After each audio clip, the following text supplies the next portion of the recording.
Aha. Hajde se mu marrim vesh edhe shqip.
Besoj se jemi gati që të fillojmë me konferencë. Zonja dhe zotëri, të nderuar pjesëmarrës. Kam kënaqësi të veçantë që në emër të bordit të Institutit Riinvest të shpallit të hapur konferencën ndërkombëtare jubilare Aktivizimi i burimeve të zhvillimit ekonomik. Të nderuar pjesëmarrës të institucioneve, përfaqësues të Komisionit Evropian, përfaqësues të ambasadave të akredituara në Prishtinë, përfaqësues të organizatave ndërkombëtare, faleminderit për mbështetjen e vazhdueshme në punën tonë. Përshëndes edhe përfaqësues të institucioneve akademike, përfaqësues bizneseve, bashkëpunëtor, media dhe të gjithë të pranishmit. Ju falenderoj për mbështetjen tuaj dhe që na jeni bashkuar me ne sot për të festuar së bashku 30 vite të punës sonë në atmosferë pune me këtë konferencë që do të pason e që të trajton atë që përbën esencën e shqetësimit të Institutit Riinvest gjatë këtyre 3 dekadave dhe atë që të bëj edhe më tutje në realizimin e misionit të tij që të promovoj zhvillimin e qëndrueshëm të Kosovës që nëpërmjet studimeve promovoj zhvillimin e qëndrueshëm ekonomik të Kosovës edhe nëpërmjet dijeve të reja dhe studimeve shkencore. Përkraja juaj na ka motivuar vazhdimisht që përkundër sfidave të arrijmë suksese në këtë rrugtim 30 vjeçar me tërë këtë fond të projekteve hulumtuese, studimeve, analizave dhe rekomandimeve për avancimin e politikave ekonomike që të vjenë në favor të zhvillimit të ekonomisë Kosovës, si mas standardeve të avancuara të ekonomisë të tregut të hapur. Faleminderit menaxhment dhe stafi i Riinvestit, të Institutit Riinvest për përkushtim ndaj punës, për përkushtim ndaj misionit të institutit. Faleminderit për kontribut dhe që keni qenë pjesë e jona në periodat të caktuara. Falenderoj edhe themeluesit, antarët e Këshillit Shkencor dhe menaxhmentin dhe të gjithë ata që punojnë sot dhe që kanë punuar në Institutin Riinvest gjatë kësaj kohe. Lejoni që në vijim të qylos që ta ndjekim një film të shkurt dokumentari i cili bën fjalë për rrugtimin e Institutit Riinvest bashkë me juve gjatë këtyre 3 dekadave. Faleminderit për vëmendje, punë të mbarë konferencës.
kryeqendrën e Kosovës në situatën kur vetëm shpresa dhe rezistenca aktive paqësore kundër gjendjes së rëndë okupuese e servisonte mbijetesën, në muajt e parë të vitit 1995 nisi të duke një rrezë shprese se Kosova ka potencialet dhe mundësitë për një ekonomi të qëndrueshme në kushtet e lirisë e pavarësisë.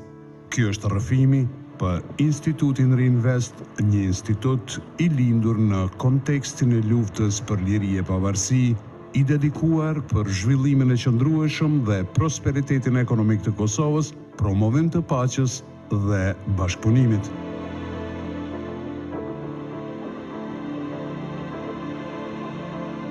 Të udhëhequr nga profesori Muhamet Mustafa, një grup i intelektualëve dhe ekonomistëve u bashkuan më 15 maj 1995 që të themelojnë Institutin Riinvest. Ata përcaktuan një mision të qartë: promovimi i mendimit të avancuar ekonomik dhe mbështetja e zhvillimit modern ekonomik të Kosovës, bazuar në filozofinë e ndërmarrësisë.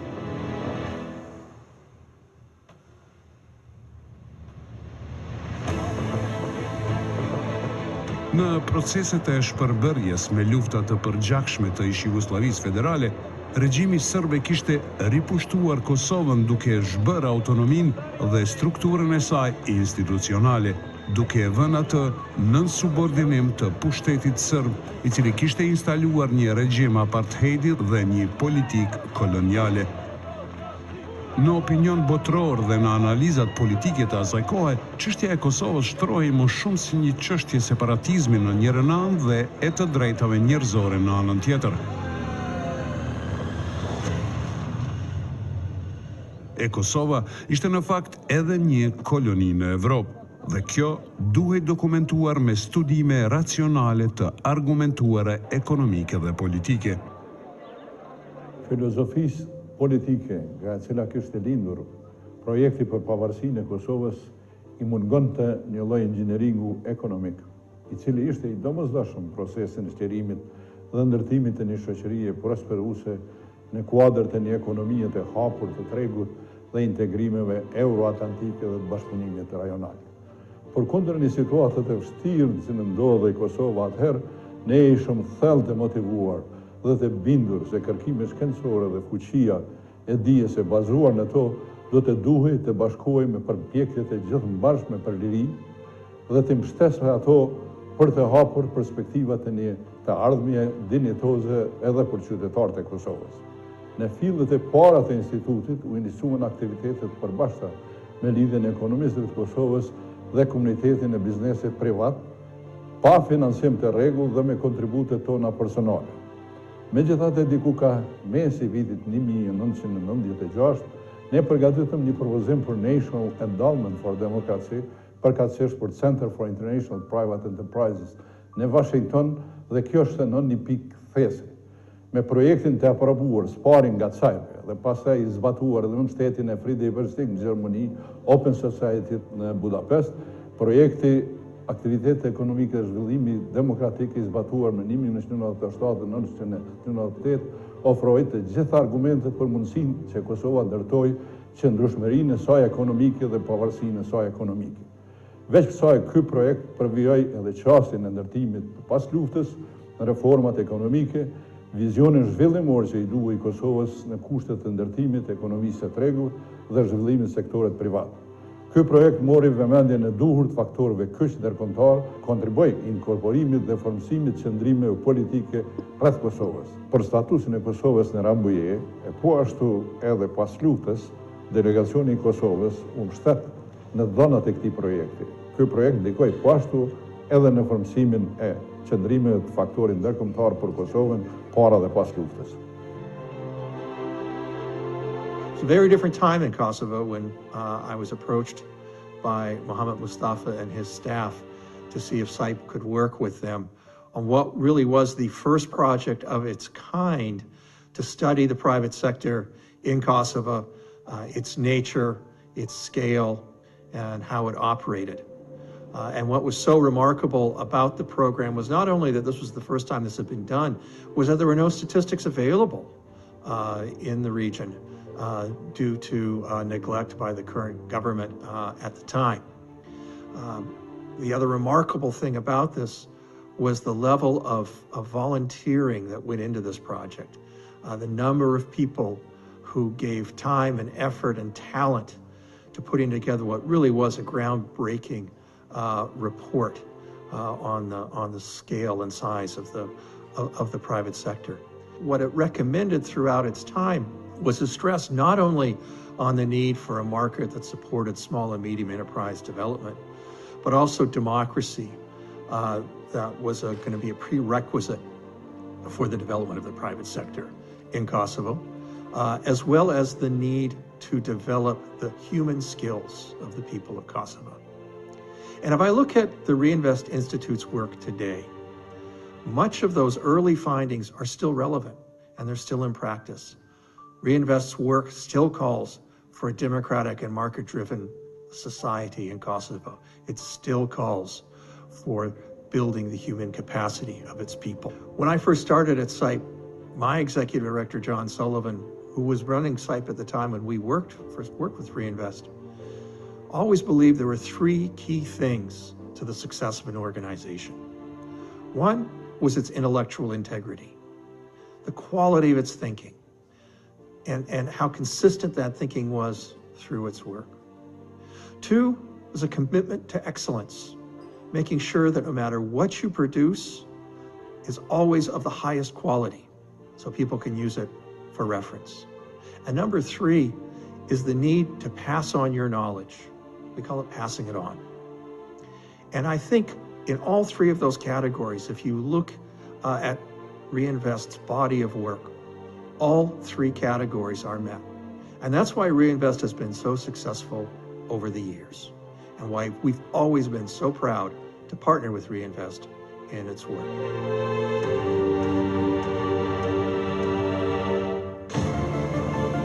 Suksesi I shpejt në projektin Center for International Private Enterprises National Endowment Democracy I hapi mundësi të reja Institutit Riinvest.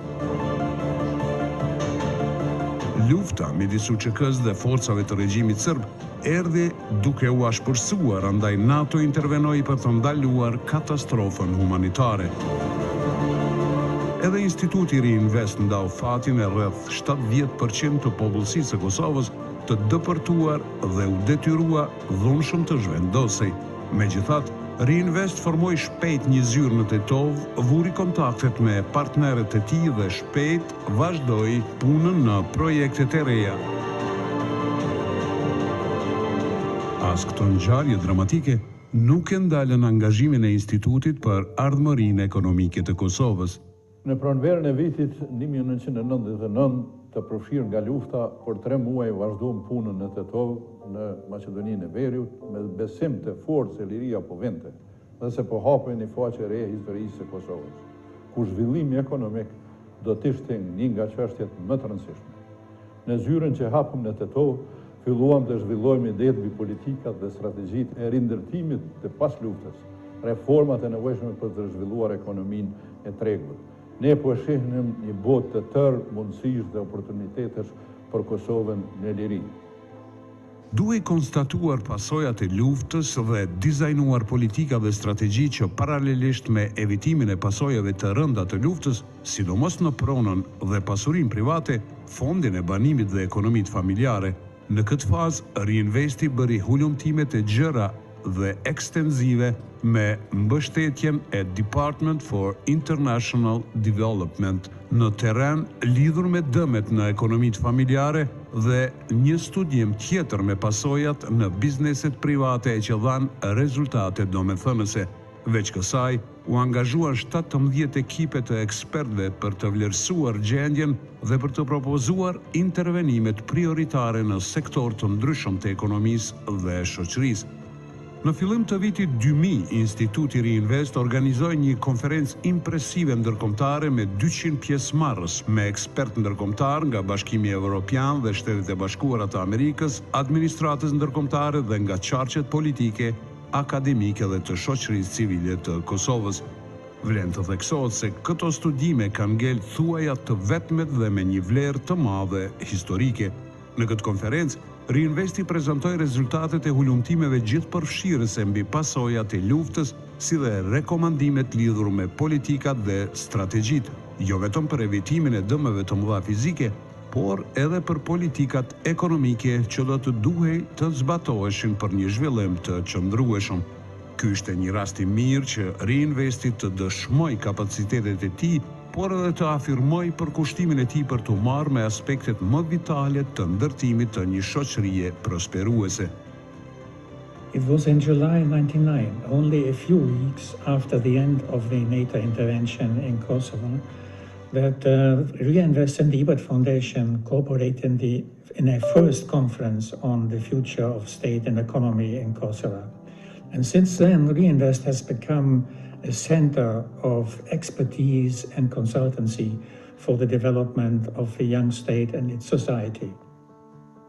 Hulumtimet e Riinvestit kanë qenë gjithmonë të ndërlidhura me nevojat prioritare të Kosovës. Në vitin 2000-2009 janë realizuar aktivitete vëllimore kërkimore të shumtën me rol prej pioneri që veçmas u mbështetën nga projekti i realizuar me mbështetje të USAID-it dhe në bashkëpunim me Center for International Private Enterprises, promovimi i zhvillimit ekonomik nëpërmjet të shoqërisë civile. Në kuadër të këtij projekti, Riinvesti realizoi një seri prej 20 studimesh e raportesh mbi reformat ekonomike që përfshinin një spektër çështjesh të lidhura me ndërtimin e ekonomisë së tregut, si transformimi i pronës shoqërore dhe privatizimi, zhvillimi i ndërmarrjeve të vogla dhe të mesme dhe ndërmarrësisë, sistemi i pensioneve, politikat për një buxhet të qëndrueshëm e transparent, politikat fiskale, ndërtimi i sistemit tatimor, investimet e jashtme, politikat tregtare dhe promovimi i eksportit, tregu i punës dhe papunësia, sistemi i edukimit dhe zhvillimi ekonomik, bujqësia dhe zhvillimi rural, diaspora dhe politikat e migrimit, formësimi i bazës kërkimore për strategjinë e zhvillimit të energjisë, planit hapësinor, planit nacional të zhvillimit.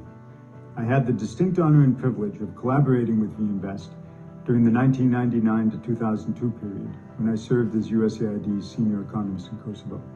USAID supported Riinvest during this historic period of political and economic transition for the Kosovar people.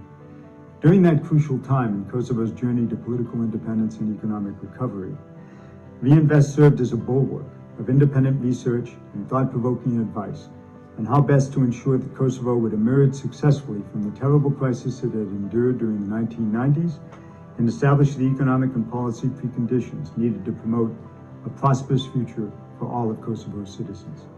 And Riinvest has continued since to promote Kosovo's ongoing advancement as a proud, independent state with an expanding market-based economy. Në këtë periudhë, Riinvesti kishte rolin e një lloj katalizatori për të prezantuar inpute autentike kosovare, karshi administratës ndërkombëtare dhe nganjëherë edhe shfaqej si një opozit për të avancuar politikat dhe reformat ekonomike.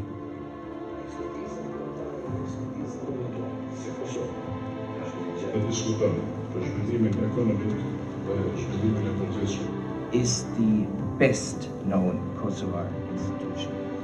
Kam vendosur të dekoroj me medaljen e artë të pavarësisë Institutin Riinvest. Faleminderit.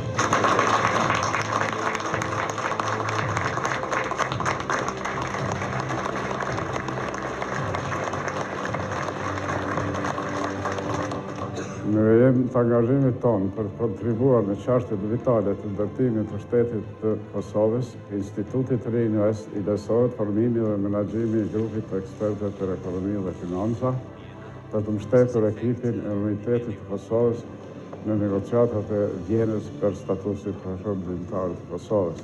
Në kuadër të këtij grupi, përveç stafit tonë nëntues, angazhuam edhe rreth 50 ekspertë vendor dhe ndërkombëtar, duke përfshirë këtë edhe profesor Isa Mustafen, Ilazar Majrin dhe profesorin e ndjerë Ekrem Beqirin. Fjalia kruciale në planin gjithëpërfshirës të aftisarit se gjithë prona brenda kufive të Kosovës i takon popullit të Kosovës ishte mbështetur në argumentet bazuara në studimet e Institutit Riinvest, një lloj si dhe argumentimet për ndarjen e llogarive në Serbinë sipas parimit të suksesionit pastaj studimin dënët e luftës dhe ato të qeverisës vërshme serbe gjatë viteve të 90-ta që u vlerësuan rreth $22 miliardë amerikanë. Ekspertët e grupit për ekonomi dhe financa, përhequr nga profesor Mohamed Mustafa, kanë marrë pjesë në 2 raunde të bisedimeve të vjedhjes dhe kanë prezantuar argumentet për subjektivitetin e plotë të Kosovës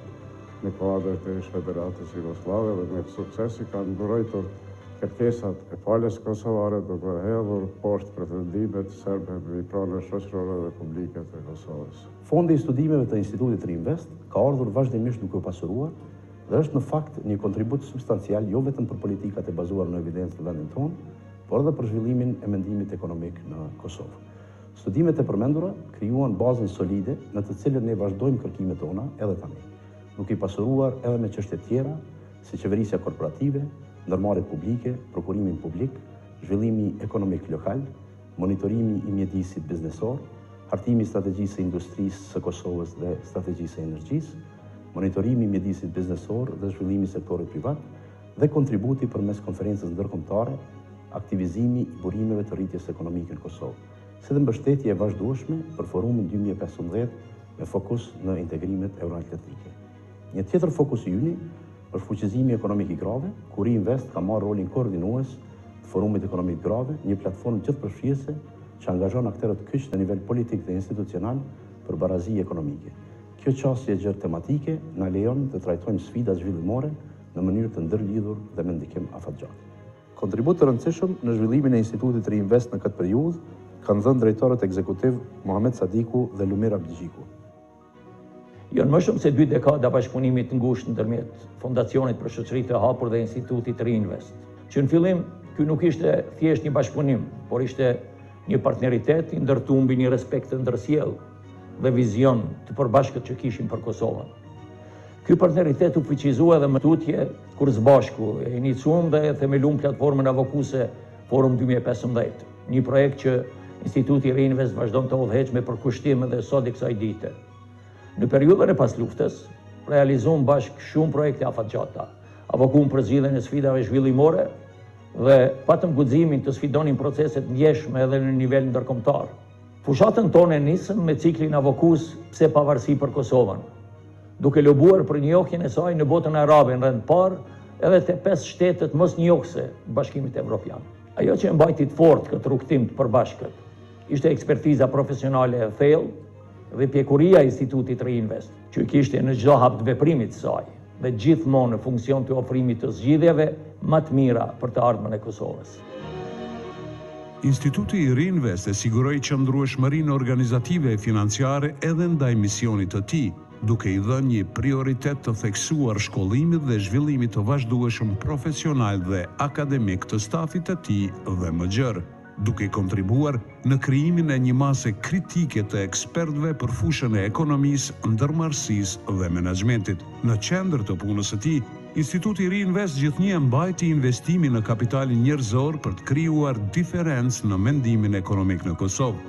Nëpërmjet partneriteteve të tij, sikurse Universitetin e Staffordshire të Britanisë së Madhe, Universiteti të Anconës në Itali dhe programeve të franshizuara në Kosovë në Kolegjin Riinvest, instituti në bashkëpunim me Open Society Institute Chiving Foundation kanë mbështetur kryerjen e studimeve master dhe të PhD nga fusha e ekonomisë dhe menaxhimit të biznesit për rreth 200 të rinj.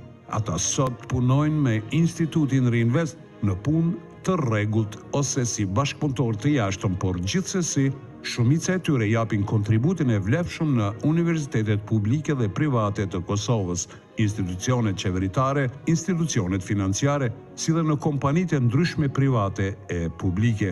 Padyshim që kjo masë e ekspertëve ka ndikuar në zhvillimin e mendimit të avancuar ekonomik dhe zhvillimin e ndërmarrësisë në Kosovë. I have been associated with Riinvest Institute since 1998 through cooperating in research and policy analysis and facilitating their collaboration with Staffordshire University, offering the university's degrees in Kosovo and also through a major scholarship program funded by Staffordshire University and Open Society Foundation. over 70 young Kosovar scholars completed master's and PhD degrees in economics, and all of whom have returned to Kosovo. Over the past 30 years, Riinvest has been transformed to a leading think tank and research institution with well-educated staff, with expertise at international level, engaged in a wide variety of research projects and policy analysis. Riinvest has been a training ground for academics, researchers, and policymakers. While at Riinvest, they were encouraged and supported to continue their education towards master's and PhD degrees abroad. Most of these scholars are now contributing in teaching, research, and executive positions and political institutions and structures in Kosovo. Instituti Riinvest, që nga themelimi 30 vite më parë, ka qenë një think tank i rëndësisë së veçantë në Kosovë, por edhe më gjerë, duke ofruar ulëmtime ekonomike dhe dhënë rekomandime për politikat ekonomike në funksion të promovimit të ekonomisë së tregut bazuar në filozofinë e ndërmarrësisë. Si instituti i parë i kësaj natyre, në udhëheqjen e profesor Muhamet Mustafa, e më pas edhe të ekonomistëve e ekipeve më të mira në vend, Riinvest kishte një rol të veçantë edhe në formësimin e politikbërjes, edukimin dhe zhvillimin e shoqërisë civile në përgjithësi, në promovimin e qëndrueshmërisë ekonomike dhe zhvillimin e qëndrueshmërisë demokratik të vendit. Si kontributi veçantë i institutit duhet nënvizuar edukimin e gjeneratave të reja të ekonomistëve, sidomos bashkëpunimi me Universitetin Staffordshire, ku një gjenerate të re ekonomistëve me titull shkencore kredenciale ndërkombëtare kontribuan të ishin barës të zhvillimeve ekonomike, politike e sociale në vend. Edhe sot, Riinvesti vazhdon të mbetet një zë shumë i angazhuar dhe i paanshëm, i respektuar për zhvillimin ekonomik si në vend, ashtu edhe ndërkombëtarisht. Me aprovimin e planit të ri strategjik, Instituti Riinvest ka hyrë në një fazë të re zhvillimore, e cila karakterizohet me ndërkombëtarizimin e aktiviteteve të tij, rritjen e profilit të tij kërkimor, forcimin e partneritetit me institute dhe organizata kërkimore më prestigjioze në Bashkimin Evropian, Shtetet e Bashkuara të Amerikës dhe më gjerë. Në këtë plan, prioritetet kërkimore janë zhvillimi i qëndrueshëm dhe rritja cilësore ekonomike, transformimi i gjelbër dhe ai digjital, ndërtimi i një ekonomie konkurruese dhe konvergjente me atë të BE-s, përdorimi i përgjithshëm i burimeve natyrore dhe mbrojtja e mjedisit. Me hulumtimet e tij viteve të fundit, ka eksploruar dhe argumentuar domosdoshmërinë e ndryshimit të modelit të rritjes ekonomike dhe kjo sot përbën një nga preokupimet kryesore të ekipit ton. Instituti Riinvest tani më është pjesë e partneriteteve ndërkombëtare për realizimin e projekteve në Horizon Europe, në World Economic Forum dhe organizon forumin e tij ekonomik vjetor që po zhvillohet në platformën më të rëndësishme të debatit të angazhuar për zhvillimin ekonomik të vendit tonë.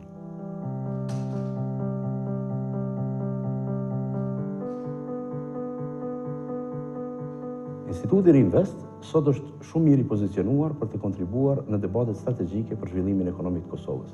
Si lider i studimeve zhvillimore në vend, ne kemi ndërtuar partneritete të qëndrueshme me institucione prestigjioze në Bashkimin Evropian dhe më gjerë, duke na mundësuar të realizojmë projekte të standardeve të larta ndërkombëtare.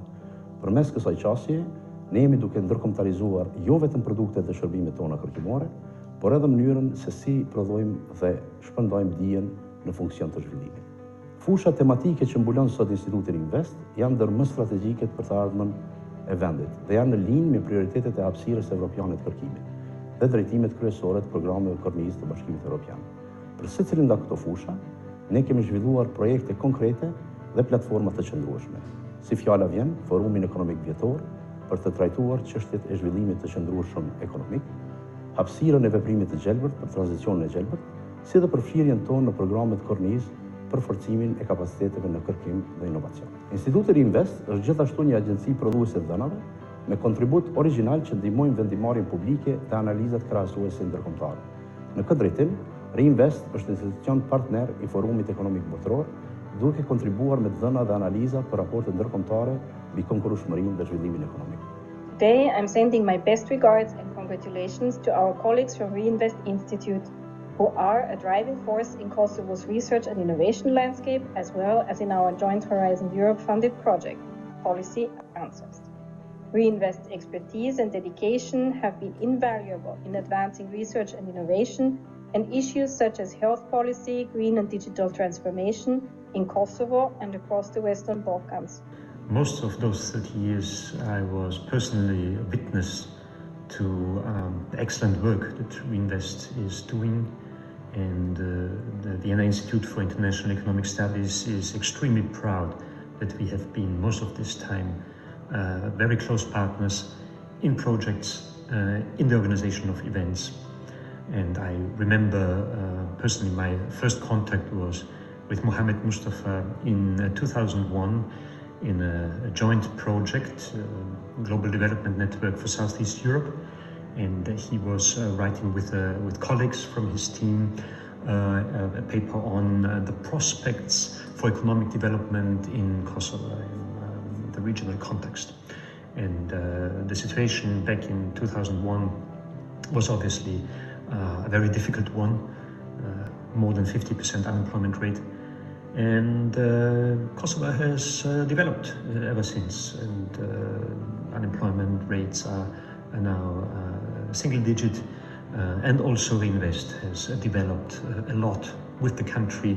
Duke shikuar rrugën e Institutit Riinvest për këto 3 dekada, unë dhe bashkëthemeluesit e institutit mund të jemi krenar për rritjet në përmbushjen e misionit dhe kontributin e rëndësishëm për zhvillimin e Kosovës. Ky është një themel i fortë për dekadat e ardhshme që të thellohen veçoritë që dallojnë Institutin Riinvest për konsekvencën, për mendimin e avancuar e inovativ, të pavarur e të besueshëm për të avancuar për her kapacitetet e tij konkurruese si në vend ashtu edhe në rrafshin global.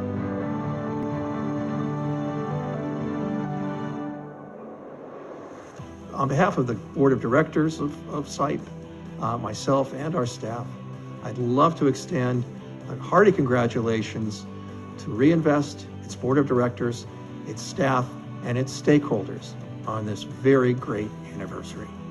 Happy anniversary, Riinvest.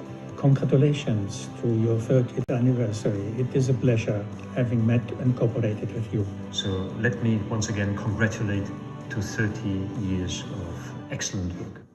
With congratulations to 30 years of excellence, leadership, and impact. That I'd like to again salute the Riinvest team and Mohammed Mustafa personally for your historic contributions to building a resilient, prosperous, and peaceful future for the Kosovo people. Thank you all very much.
Okay, I will continue in Albania, so if you can put your headphones back on. Thank you. I'll be brief, jemi shkurt. Të nderuar përfaqësues të institucioneve publike, misionet diplomatike, përfaqësues të organizatave vendore ndërkombëtare, përfaqësues të mediave, miq të Institutit Riinvest, zonja dhe zotëri. Kam kënaqësinë e veçantë që sot në emër të Institutit Riinvest qyroj mirëseardhjen në këtë konferencë që shënon 30 vjetorin. Pas dokumentarit që sapo e ndoqëm, fjalimi im sigurisht bëhet më i shkurtë, po jo më i lehtë, shumë nga momentet dhe arritjet kryesore të Institutit Riinvest, si dhe njerëzit që duhet falënderuar, vetë se janë përmendur aty, dhe që më lejon mu të fokusohem në qëllimin e kësaj konference. Konferenca sotme jubilare titullohet Aktivizimi, burimeve të rritjes ekonomike. Në mënyrë vetë shpjeguese, ky titull tregon se fokusi është në burimet e rritjes ekonomike dhe synon që të nxjesë diskutime lidhur me mundësitë se si mund të përshpejtohet ritmi i rritjes ekonomike në Kosovë. Me pjesëmarrjen e ekspertëve të njohur nga vendi, rajoni dhe bota, kjo konferencë synon të krijojë një platformë pastër për shkëmbim idesh dhe për të ofruar rekomandime praktike që përmirësojnë politikat publike. Dita e sotme e konferencës është ndarë në 3 sesione. Në sesionin e parë do të diskutojmë pak për rikëtimin ekonomik të Kosovës, një reflektim mbi tranzicionin, qëndrueshmërinë, si dhe rrugë përpara për rritje të më të tjeshme. Në sesionin e dytë do diskutojmë lidhur me perspektiva ndërkombëtare të transformimit ekonomik, përfshirë kontekstin e integrimeve evropiane. Ndërsa në sesionin e tretë do të flasim për cilësinë e institucioneve dhe ndikimin e tyre në zhvillim ekonomik. Sesionit parë do t'i parapri një prezantim i një raporti të Institutit Riinvest që synon që të shërbesi bazë për diskutim në panelet e konferencës dhe më pas do të kemi mundësi që nga panelistët nderuar të kemi refleksione mbi këto tema nga këndvështrime të ndryshme, sigurisht edhe nga aspekte tjera në kuadër të fushave që ata mbulojnë si ulëmtues apo si bartës të funksioneve të caktuara. Nesër do të kemi prezantime të punimeve shkencore të studiuesve vendore ndërkombëtar në 4 panele të ndryshme. Temat e trajtuara në këto sesione janë të rëndësisë të veçantë për zhvillimin e Kosovës, mirëpo ato nuk e trajtojnë vetëm kontekstin e Kosovës, trajtojnë edhe kontekstin e vendeve tjera, e ne besojmë që kjo do të mund të nxjerrë rekomandime në mënyrë krahasimtare. Më lejoni pra t'i falenderoj panelistët, prezantuesit, komentuesit në këtë konferencë. Dëshiroj gjithashtu që shfrytëzoj rastin për të falendëruar gjithë partnerët që na kanë mbështetur në vimësi gjatë këtyre 3 dekadave, që kontributi juaj ka qenë i rëndësishëm në rrugtimin tonë. Gjithashtu sot dëshiroj të falenderoj në mënyrë të veçantë edhe stafin tonë, i cilët në mënyrë të përkushtuar e kryjnë punën dhe vazhdojnë të imbesin besnik misionit të Institutit Riinvest. Falenderoj gjithashtu sponsorët që mbështesin këtë konferencë, Bankën TEB dhe Economic Fundamentals Initiative. Mbështetja atyre ka qenë e rëndësishme për organizimin e kësaj konference. Dua gjithashtu të theksoj se diskutimet përjashto këtë pjesën e fjalëve hyrëse do të zhvillohet në anglisht, megjithatë është në dispozicion për kthimi për gjithë ata që kanë nevojë. Në mediat sociale kjo konferencë përsillet me hashtagun Reinvest30 dhe ju inkurajoj që ndani mendimet tuaj për të zgjeruar këtë diskutim. Tani, për të filluar pjesën e parë të programit, kam kënaqësinë të veçantë të jap fjalën të ngarkuarës me punë të ambasadës së Shtetit të Bashkuar në Kosovë, zonjës Anu Pratipati, për një fjalë hyrëse.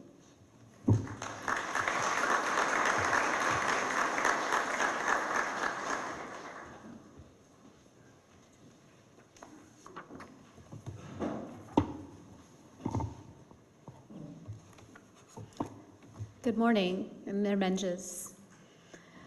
First of all, let me start out by saying that was a very inspiring documentary we just saw, and I think that documentary that shows the successes and the opportunities in the development of the last 30 years is going to set for you over these next 2 days the perfect framework for your discussions and your talks. And it will give you, I think, all the inspiration to set up and stand up for the next 30 years as well. So I'm very happy and very honored to join you today in celebrating the 30th anniversary of the Riinvest Institute. Let me also thank the organizers and also Sadie, who I just met today, and also to Alban Haneshi and other distinguished guests that are here today. On behalf of the U.S. Embassy, I want to extend our warmest congratulations on this extraordinary milestone.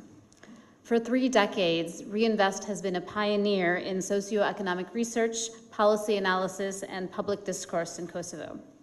Your work has informed decision makers, empowered civil society, and contributed significantly to Kosovo's democratic and economic development. From your earliest years, starting with your first partnership with Washington, D.C.-based Center for Private Enterprise, for the Center for International Private Enterprise, Riinvest has laid the foundation for data-driven policy and strong private sector advocacy in Kosovo. That early collaboration was not only a critical moment for the Institute, but a meaningful chapter on the ongoing friendship between the people of Kosovo and the United States. Today, your rigorous publications on issues ranging from employment and corporate governance to energy, transparency, and diaspora remittances are used by government institutions, international organizations, and business associations alike. You've truly become a cornerstone for evidence-based policymaking in this country. This 30-year legacy echoes a core priority of our own mission: promoting Kosovo's economic, regional integration and empowering the private sector. Your work, supported over the years by various US government-funded programs, has made Kosovo more stable, transparent, and prosperous. This not only strengthens Kosovo's democracy, but also contributes greatly to global security and prosperity, which in turn makes the United States stronger, safer, and more prosperous itself. I'd like to highlight just a few examples that illustrate this impact and the impact of this organization. The Public Procurement Barometer, or the X Index, developed with US support, has pushed municipalities throughout Kosovo to increase transparency, competition, and efficiency. Likewise, the Municipal Competitive Index has helped reduce barriers for private sector and assisted local governments in establishing sound business environments. We also recognize Riinvest's role in founding Riinvest College, which stands as a testament to the Institute's commitment to education and capacity building. These efforts are not just local achievements. They reflect the shared values and shared vision for the future. Thanks to Riinvest, Kosovo is well positioned to increase trade and investment opportunities, including through strengthened partnerships with the United States businesses, which is, as you know, one of our priorities for the US Embassy. Finally, I want to note that 15 years ago, Riinvest brought together local and international voices at Activating the Sources of Economic Growth in Kosovo conference. The US ambassador at the time, Christopher Dell, served as the keynote speaker. I'm honored to follow in his footsteps today and sharing with you to reaffirm our enduring partnership. Congratulations again on this impressive anniversary. We're proud to be your partner and look forward to the many milestones yet to come. I'm confident in the next 5-year anniversary, 10 years, that the US Embassy will be still a strong partner of Riinvest, and I'm looking forward to continuing the work that we do with all of you. Thank you all today, and I wish you best success in the conference in the coming days.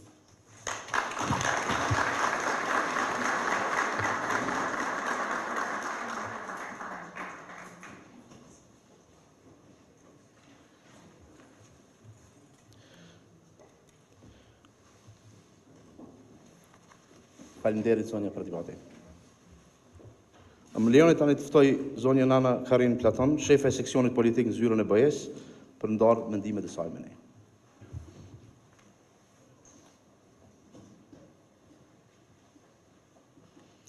Thank you.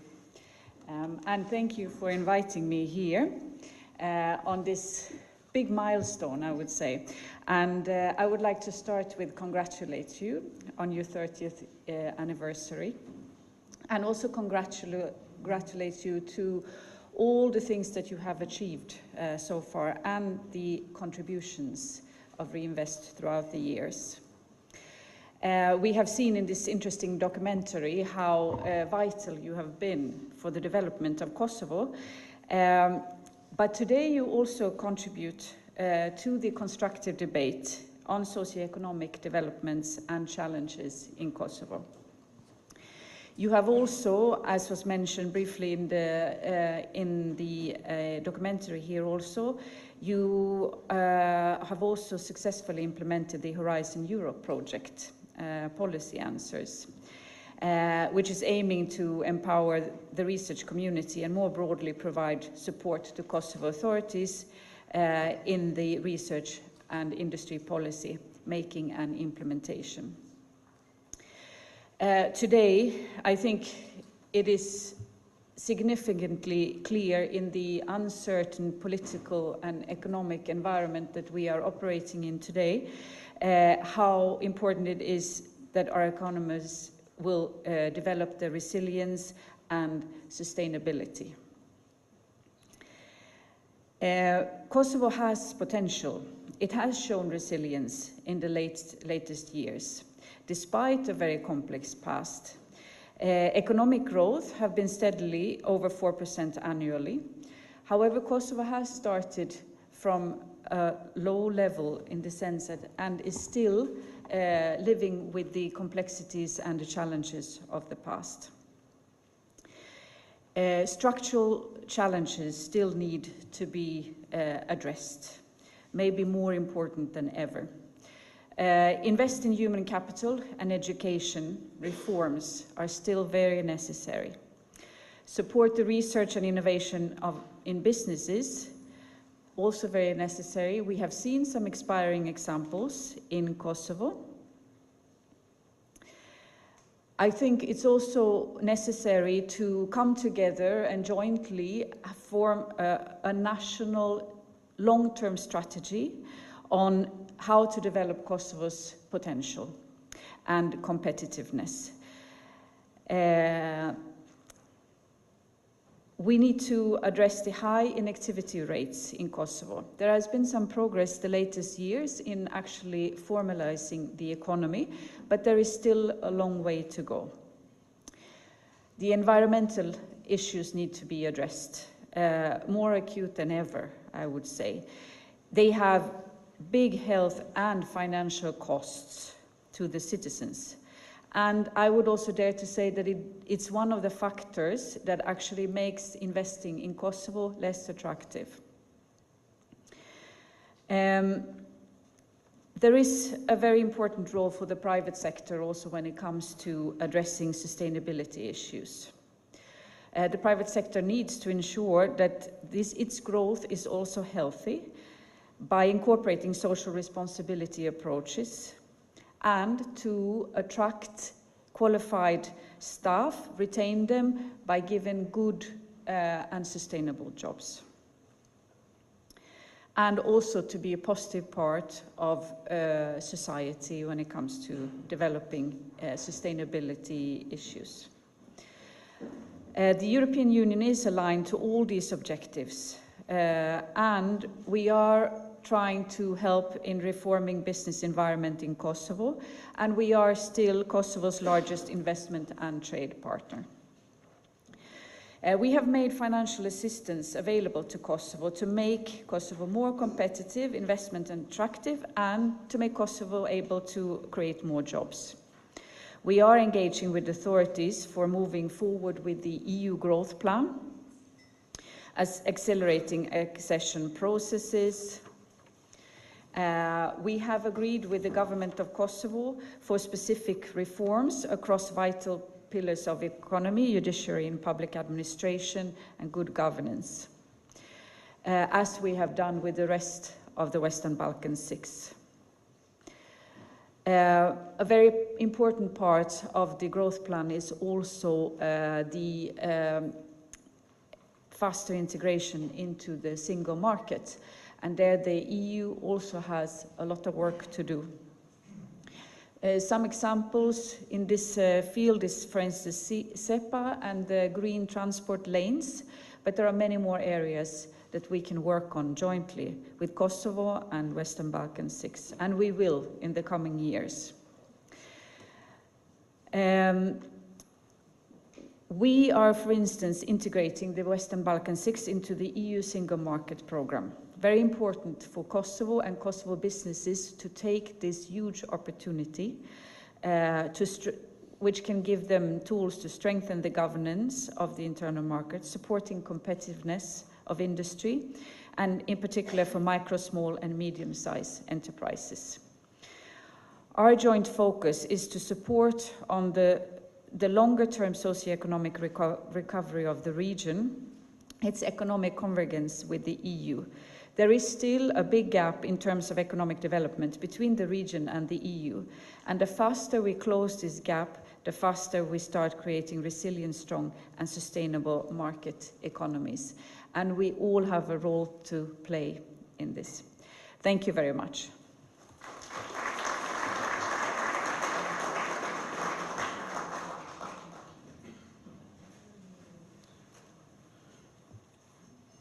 Faleminderit zonja Platon. Tani lejoni t'i kaloj S'ta vetëm profesorit Mohamed që të moderoj sesionin e parë të konferencës. Ju falenderit.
Mirë mëngjesi, gjithve.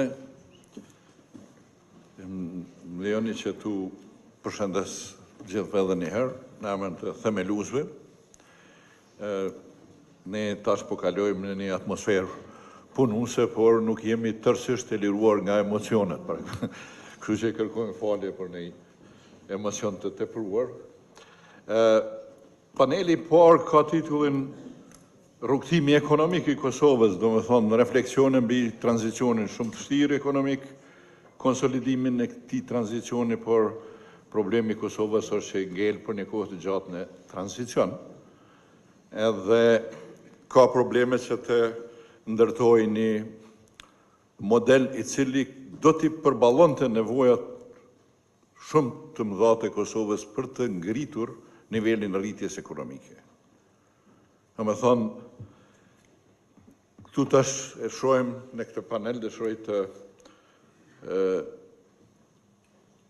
fokusoj pak a shumë debatin tonë në si të gjenerojmë një rritje ekonomike në modelin, në kontekstin kosovar, duke pas parasysh nivelin e zhvillimit, tranzicionin e vështirë, duke pas parasysh sfidat që kemi tani. Në raportin që keni marrë dhe keni besoj keni marrë ma herët, por edhe sot e keni këtu në këto materiale, rrugtimi ekonomik ose Kosovo Economic Journey. Ne jemi përpjekës bashku me kolegun Hashani, por edhe me ndihmën edhe kolegëve tjerë, që të japëm një tablo, një pasqyrë të këtij problemi. Edhe mendoj se sot kemi një panel shumë të kvalifikuar, të cilët i falenderoj përzemërsisht që na kanë bashkuar në konferencë, që ti ndriçojmë disa aspekte, natyrisht duke pas pra në fokus si Kosova të gjenerojë një rritje, të avansojë modelin ekonomik, të ndryshojë modelin e rritjes ekonomike, në mënyrë që të konvergjojmë më me sukses drejt Unionit Ekonomik Evropian. Kosova ka pas një rritje ekonomike këto vite, por ende mbetet thuajse në njëjtin nivel sa i përket konvergjimit me Bashkimin Evropian, edhe në nivel diku 70% të mesatarës së rajonit Ballkanit Perëndimor. Pas zgjatur më shumë, unë kam kënaqësinë që t'i jap fjalën kolegu tonë të nderuar Mario Hozner nga Instituti Ekonomik i Vienës.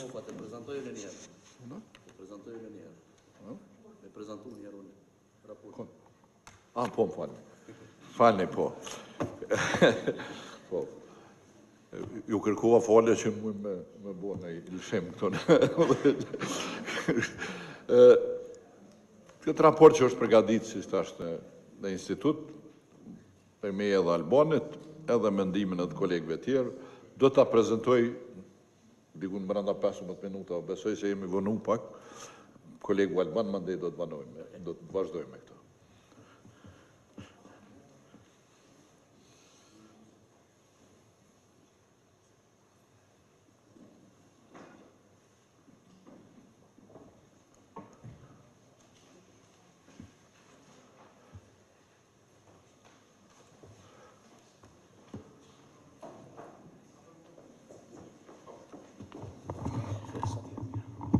Okay, I'll switch to English, and I promise this is the last time you'll see me today on this podium.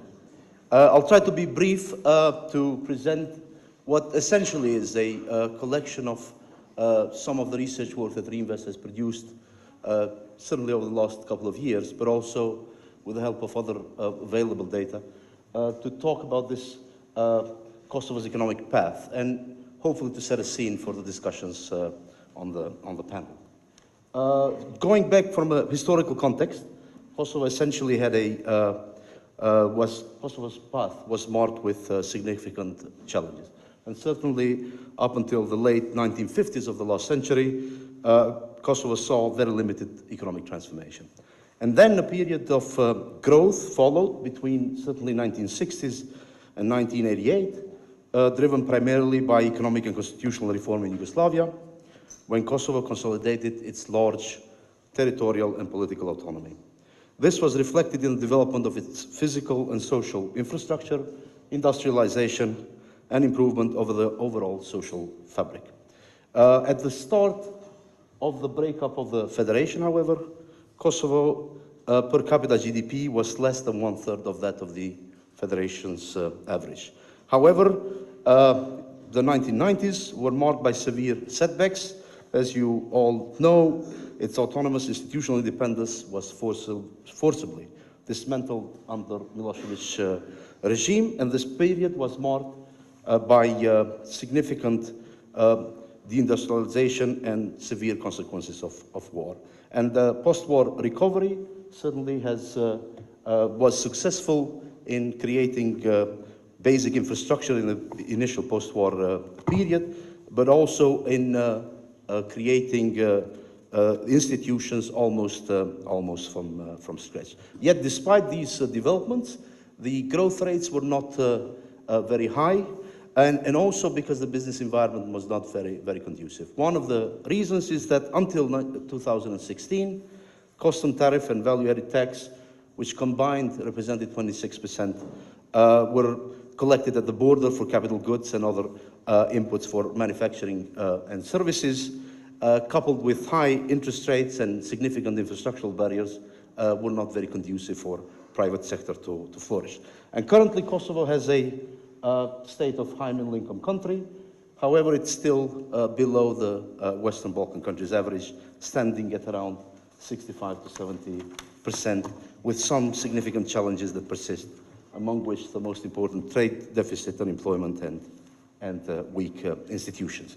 Now, in terms of global and regional context, the growth trends for 2025, in the latest IMF projections from April 2025, they indicate that global growth will reach 2.8%, which essentially is a downgrade of around 0.8 percentage points from the January forecast. And similarly, the McKinsey Global Survey from top executives of large companies worldwide, they also express increased caution, identifying geopolitical instability as the primary risk, alongside with the fact that almost half of the world will enter into a phase of new elections. And this situation will inevitably have its impact also on Western Balkan countries.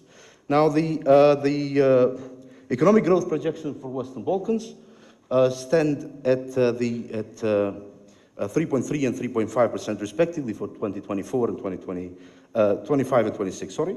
And similar projections are made also for Turkey, which is an important trade partner for the region. Although the inflation has have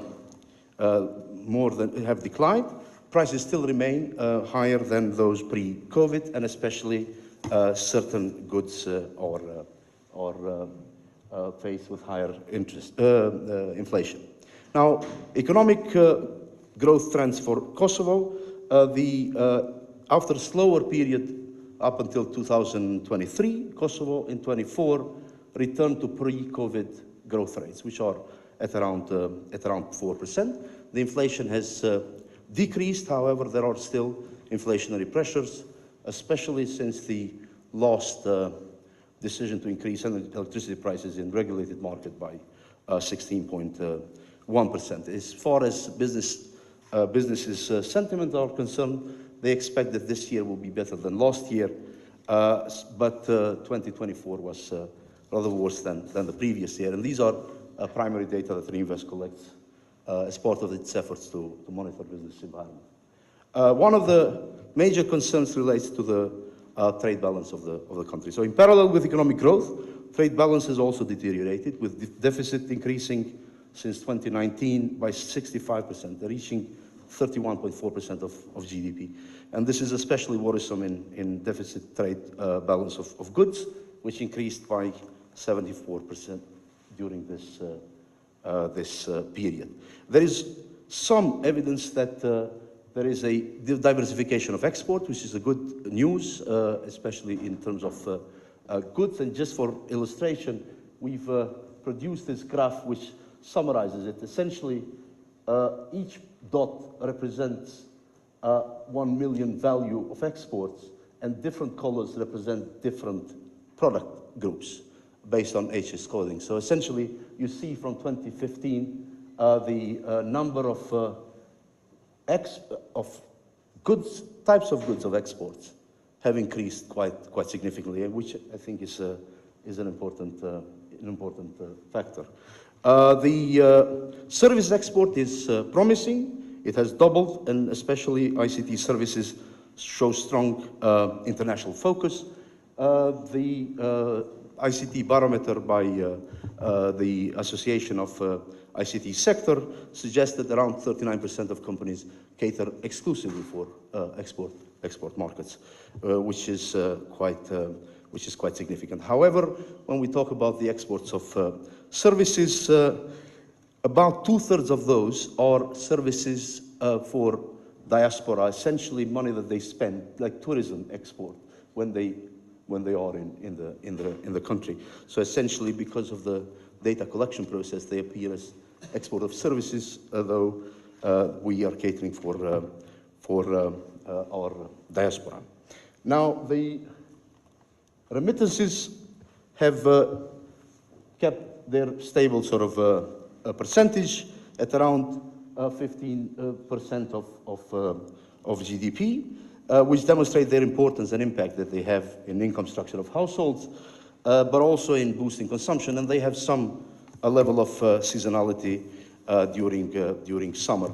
FDI have also increased as an important share of GDP over the last years. However, they primarily originate from our diaspora and are focused on real estate sector, which in itself creates potentially a non-tradable bias because they are focused on real estate, which by definition is a non-tradable sector. And the level of FDI on mining and manufacturing is, especially in manufacturing, is rather small and almost insignificant in a sense.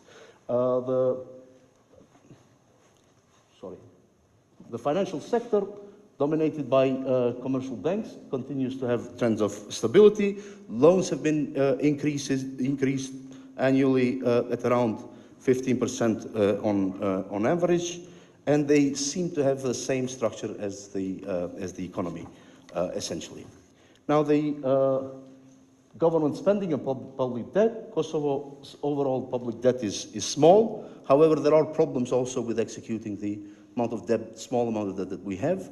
There are but there are certain cases that the loans that were taken as foreign debts, essentially we're servicing them but not executing the projects that are associated with those. As far as budget revenues and expenditures are concerned, they have increased following an upward trend. However, there are certain problems on our view. It has an atypical structure because it leans toward more and more towards subsidies and transfers at the expense of capital investment, even at the planning phase. And then there is a second layer of problems which relates to the execution of the planned capital investments. So the low level of execution of capital investments remains a challenge. Now, one of the issues that we were discussing quite extensively, is certainly in the last annual forum at Reinvest, was the efficiency of investment, both from public sector but also private sector. And what essentially we see is that the level of investments as share of GDP is quite significant. It's higher than the average of the region. So gross capital formation in Kosovo stands at more than 1/3, compared to around a 4th in the other Western Balkan countries. Certainly there is a need for better data when it comes to investments, but because there are certain discrepancies, but we try to extrapolate some of the data that we collect to try and fill this gap. But certainly the investment for public sector remains significant, similarly those from private sector, which has been increasing. And over the last several years, they're more than, at least in the last 5 years, they're more than doubles. However, the problem is with investment efficiency, even though it has a risk of oversimplifying, we've used the incremental capital output ratio to see where Kosovo stands vis-a-vis other countries. And just for illustration, essentially, this indicator is 4.26 in Kosovo and 2.2 in Serbia, which essentially mean we need twice as much investments to generate 1 unit of output of GDP in this case. And one of the major problems from the public sector side is both planning but also execution of capital investments. From the private sector companies, we've identified that they are utilizing all their capacities, which stands around 60%. And the second problem is the technical structure of their investments. So based on our data, they seem to invest quite extensively on productive assets and mainly focus on investments on land, new buildings, so less on machinery, and certainly almost insignificant on research and development. However, there are some good trends and some good sort of prospects that companies are planning to invest more on research and development, almost doubling their level of investments as per their declarations. Now, one other topic, not to overrun time, but I'll try to be quick, relates to human capital and labor market dynamics. Most of you are sort of familiar with the problems that Kosovo has in terms of labor market. Essentially, one of the biggest problems remains the low participation rate, which is at 41%, far below regional countries, but also way below the EU average, which stands at 75%. And youth unemployment, even though it has improved, there are still some problems there.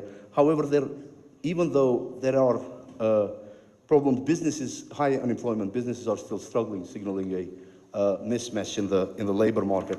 And some of this mismatch doesn't necessarily come from skills, but also expectations on working conditions, something that we've proved with some of the data that we collected. So in an effort to try and see what would be the typical company losing staff, the companies that have better working conditions seem to be more immune of losing staff. On the other hand, the problem of migration remains a big problem. Kosovo is one of the top countries in the Western Balkans for brain drain. Just for illustration, since the start of the Berlin process, and certainly since 2016, when Germany made it easier for people from the region to go to Germany, Kosovo has lost annually 1% of population on legal visa permits. So that's a huge shock on our domestic labor supply.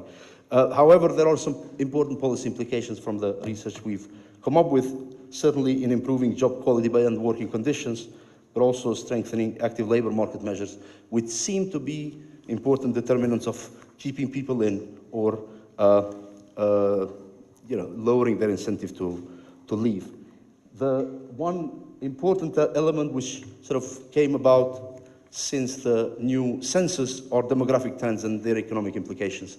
Just briefly, Kosovo has lost 11% of its population from census of 2011 to the last census of last year, which is quite significant. And this is not, there is a lot of heterogeneity among different regions. Certainly regions that are in bordering with other countries, and smaller municipalities have significantly lost population. And this has been shown in the increase of average age, which from just below 30 years of age now stands at almost 35 years of age. Fertility rate dropped from 2.5 to 1.5, which is similar to EU average, and the young population is declining, which is increasing the dependency ratio. Now, one of the theses that we were discussing quite often is this Kosovo's economic growth stuck in the middle income trap. So for certainly over the last decade and a half, Kosovo enjoyed a solid growth rate. However, unable to sort of change its position in terms of convergence, but also because it relied quite extensively on external factors, that in a way, this model has exhausted almost its power to transform the economy and has preserved the existing unfavorable structure of the economy. If you look at the composition of GDP, the share of manufacturing, since 15 years, it stands at around 12%. So it's not changing. That's the structure of the economy that we have. And essentially, we have insufficient investments for processing and export industry. And as was shown also with the data, insufficient investment on research and innovation, education and health, both from public funding, but also from private funding. Certainly there is a problem with low productivity and weak institutional governance. Now, the World Bank, and I hope some of the colleagues would reflect on that, are suggesting a strategy to overcome this middle income trap. So a typical country would essentially must increase investments, practically on human capital and sectors with export potential, then needs to adopt global technologies, and finally move, hopefully, to an innovation stage from imitation one. And one of the lessons that are quite important that we want to reaffirm is that based on the number of countries that were in this sort of trap, about a third escaped this trap by being in the process of joining the EU. So EU was an important vehicle to bring these countries out. So with the EU perspective sort of not very clear, I think it's a quite important element to go back to some of these aspects that I discussed that are important to escape this trap. And finally, I'll just briefly say a few words about Kosovo's institutional performance. Kosovo made significant progress, certainly in terms of improving business environment. What we've observed with our own data is that the structure of problems in the economy have shifted. So in terms of obstacles, from infrastructural problems being the most important ones after the war, they disappeared. So essentially, they're not very big problems. There are some problems in energy sector and so on, but not as significant as they were. However, there are still serious concerns related to contract enforcement and complex bureaucracies. Certainly, there were some important steps, especially the establishment of a commercial court, which aims to lower the backlog, but also the government program for prevention of administrative burden, which tries to make it easier for businesses to operate in the country. So institutional quality remains a challenge, especially in terms of rule of law and public administration. However, in some indicators and rankings, Kosovo scores either better or similar to regional countries. However, these problems are still there. Under pressure of time, I'll stop here and hopefully we'll have time to exchange. So thank you.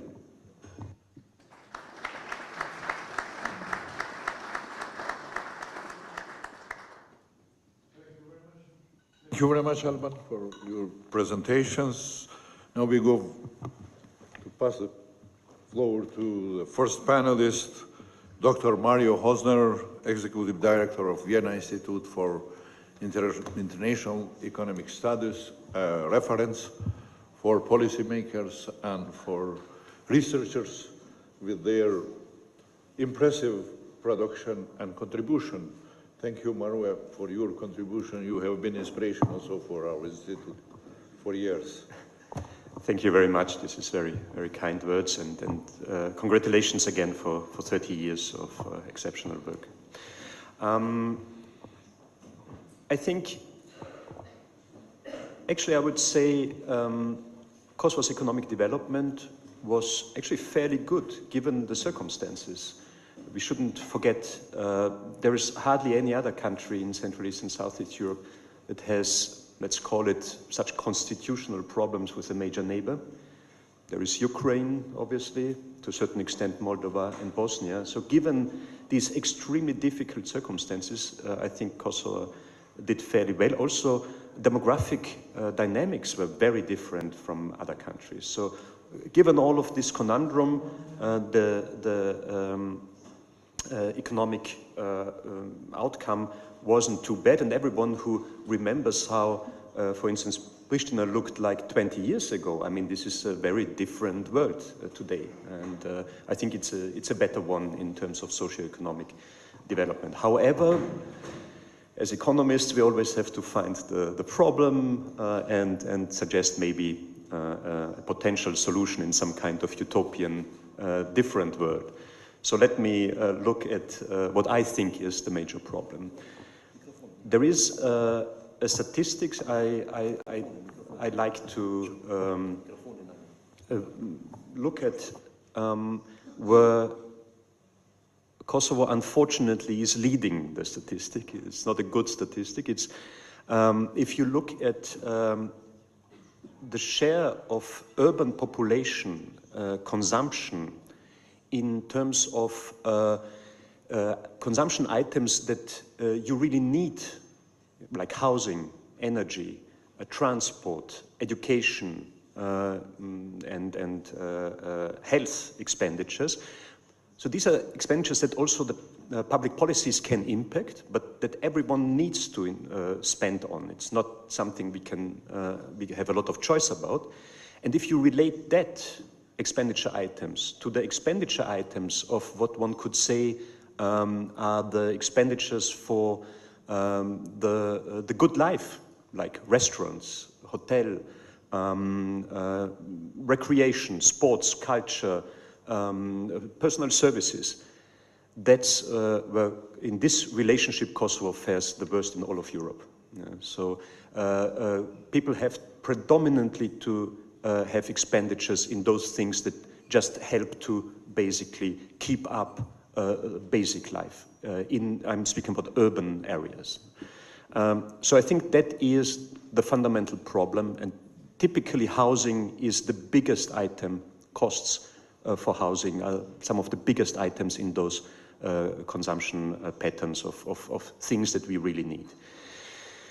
I think it would make sense to learn from the best, and the most competitive countries on this country on this planet is a city-state, Singapore. Why not? Why shouldn't Kosovo become the Singapore of the Western Balkans? And little it is known that at the heart of the Singaporean economic system and miracle, because Singapore used to be an extremely poor country several decades ago, at the heart of this system is a public housing program where 80% of Singaporeans live in housing that was built top quality by the Singaporean government. People can't buy in a sense of permanently housing, but it is a 99-year lease, and there are all kinds of support schemes. Singapore has a lot of other, I think, very interesting programs also in healthcare and in transport and what have you, but I think the housing issue is central. And in this very interesting publication that you have presented right now, there is also an indication how important the construction sector is in Kosovo, and at the same time, so both in terms of GDP but also in terms of FDI, but at the same time that it contributes so little to productivity gains. It's an extremely unproductive sector, and I have the feeling that it's almost a a remaining element of the Yugoslav economy where there were no finished products in the Yugoslav economy. Every household had to be also a construction company, had to be a car repair company, you know, everyone had to do something about things where actually we need specialists who perform most efficiently. So I think looking at what and how Singapore does, for instance, the whole housing program would be really important, and primarily for the young people. Every youngsters in Singapore who want to establish an own household, they are priority by the housing board. And I think that would also help to reduce the mass immigration of young people that should eventually become those who, for instance, in the nascent IT services, but also other services and also in exports which are starting to pick up, they should be those who innovate, who have new ideas, and maybe then also FDI and remittances can be channeled into more productive areas if you once solved the housing problem. So let me stop here at this point. Thank you. Thank you, Mario, very much for your insights and comments. Now we move to pass the floor to Professor Jeff Yu, an emeritus professor from Staffordshire University. He has his students here and many other students over there.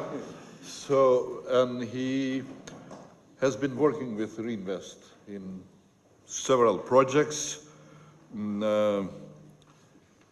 Professor Pugh is Emeritus Professor of Economics, and he has managed many important projects. Now is also member of Evaluation Trial Advice Panel at the UK Government Prime Minister Office. Jeff, please. Thank you. Well, first, congratulations to the authors of this report. It's comprehensive. It reflects perhaps 30 years of engagement and thinking at a very high level in very difficult circumstances. So, I mean, my response is obviously limited. I want to make some general reflections and then conclude with some specific but very modest recommendations, particularly regarding the use and development of human capital. You know, I think that'll be, you know, a theme of, well, not just the report and Albin's presentation, but I suspect also from, you know, from the panel. I'll start off by saying a few words about the catch-up hypothesis in economic development. Now, independent Kosovo inherited really truly dreadful initial conditions. However, potentially there is an advantage of starting out behind. You know, if you're far behind, then there is at least a potential for rapid catch-up. But if and only if the conditions for catch-up are present. And this is all to do with absorptive capacity, the ability to adopt ideas from wherever they might come, for other regions, other countries. We've had the brilliant example of Singapore, which in 1960, newly independent from the British Empire, was very poor. And now I believe its per capita income is above that of Britain, the former colonial power. You know, there's much to learn. Now, you might not emulate the economy. Maybe, I don't know enough about it. But certainly, the way in which Singapore eliminated corruption, that's well worth a look at. So the ability to adopt absorptive capacity then, key concept, ability to adopt policies, but also, of course, to adapt them to your own purposes, adapt them to your own circumstances. You know, and this needs to occur on two levels. I mean, one is the institutional foundations of a developed market economy, rule of law, governance standards, macroeconomic stability, and so forth. But also the ability to engage in rapid catch-up, to move from being very far behind towards the frontiers, requires inward knowledge transfer and investment. Investment to embody new ideas and techniques. So inward transfer of capital, both tangible and intangible, development of labor, human capital, and I would say above all, technical progress, which comes from innovation. Well, no great surprises here. I mean, according to mainstream economics, these are the drivers, the ultimate drivers, the high-level drivers of productivity. Capital, labor, technical progress. So a few words on productivity and innovation. There are two ways to make an economy grow, ultimately. You can either have more labor, or you can have, or more output per worker. Labor productivity and living standards move roughly in lockstep. They're almost definitionally equal. Output per worker, output per head of population. They're not quite the same, but they're very, very similar. So, how to raise more productivity. Now, adding more workers or adding more capital ultimately meets the barriers of diminishing returns. I mean, ultimately, I think that's what ruined the Soviet economy. They constituted a perfectly formed Victorian factory economy. But if you add more workers and/or capital in the context of innovation, that's where you can have permanent growth. So over time, I think labor productivity, living standards depends mainly on innovation. Process innovation, producing existing products more cheaply, that can come from raising the capital-labor ratio, but is ultimately limited, as I said, as a source of growth. But I think above all, product innovation, introducing new products. I mean, the West, the developed market economies, became rich not by ever more efficient production of the economies of 1800, but by introducing, bit by bit, literally millions of new, unprecedented, and indeed unthought of products.